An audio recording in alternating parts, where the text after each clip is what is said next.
pamekuwepo na matumizi mabaya ya madaraka na matumizi mabaya ya fedha, na pengine ndio maana tunapata shida hii ya vivuko kuharibika.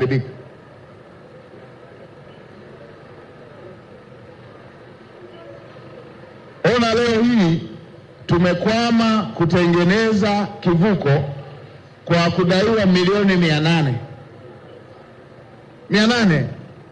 Kivuko kimekwama, tunadaiwa milioni 800. Lakini kwenye taarifa ya upotevu wa fedha, watumishi wa TEMESA wamekwapua bilioni 2.5. Maana yake fedha hii kama ingekuwa imetumika vizuri, kivuko hiki kingekuwa kinafanya kazi.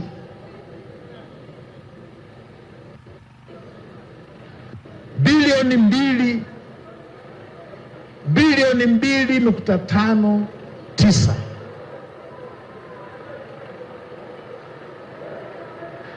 Deni hili kivuko kifanya kazi milioni 800. Tumekosa milioni 800, alafu tuliowapa dhamana wamekuapua bilioni 2.5.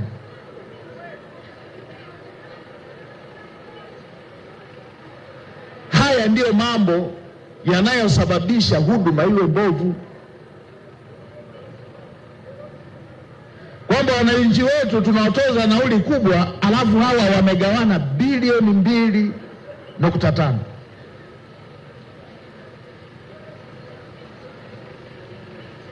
Na Mheshimiwa Waziri, uchukue hatua kubwa zaidi. Tafuta mtu, hata hivi vivuko vinavyoharibika, tafuta mtu wa kuchunguza. Zipo taarifa zingine kwamba hivi vivuko pia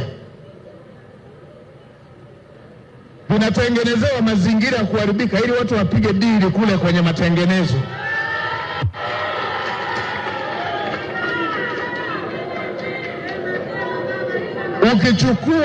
Ukichukua interval, ukichukua muda vinavyoharibika na hayo matengenezo, nani wanahakikisha hayo matengenezo kwamba yametengenezwa kwa kiwango? Na kwa watu wenye tabia huruka ya kuiba namna hii, wanaweza wakachomoa hata vyuma wakavitanguliza kule kwa fundi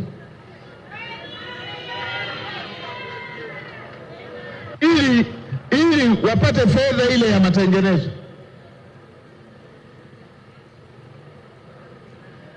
Tusipoangalia, tutatengeneza vivuko kwa bei kubwa kuliko bei ya kutengeneza kivuko kipya kama hivi ambavyo wenzetu wanatengeneza.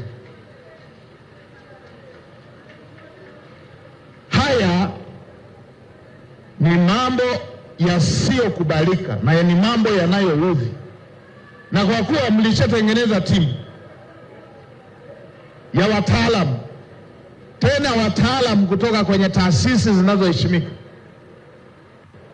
mjumbe kutoka ofisi ya Rais, mjumbe kutoka ofisi ya Waziri Mkuu, mjumbe kutoka Wizara ya Fedha, mjumbe kutoka Wizara ya Ujenzi, mjumbe kutoka ofisi ya Mwanasheria Mkuu, mjumbe kutoka ofisi ya Mdhibiti na Mkaguzi Mkuu wa Hesabu za Serikali, mjumbe kutoka Usalama wa Serikali, mjumbe kutoka TAKUKURU, taasisi yetu ya kupambana na rushwa, mjumbe kutoka Mamlaka ya Udhibiti wa Ununuzi wa Umma, kitengo cha kutakatisha fedha na Mamlaka ya Serikali Mtandao.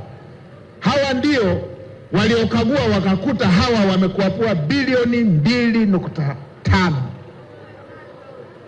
Sasa kwa hatua hii mnataka tuchunguze kipi kingine hapo?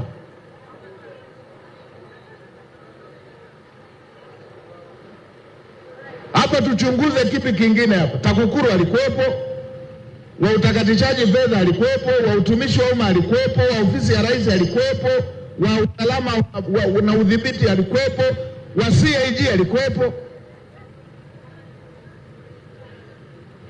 Hapa tuchunguze kipi? Hii ya uchunguzi juu ya uchunguzi ndio inaowapa kiburi wezi wanaendelea kuiba. Hawa wafukuzwe kazi na wakamatwe wapelekwe mahakamani.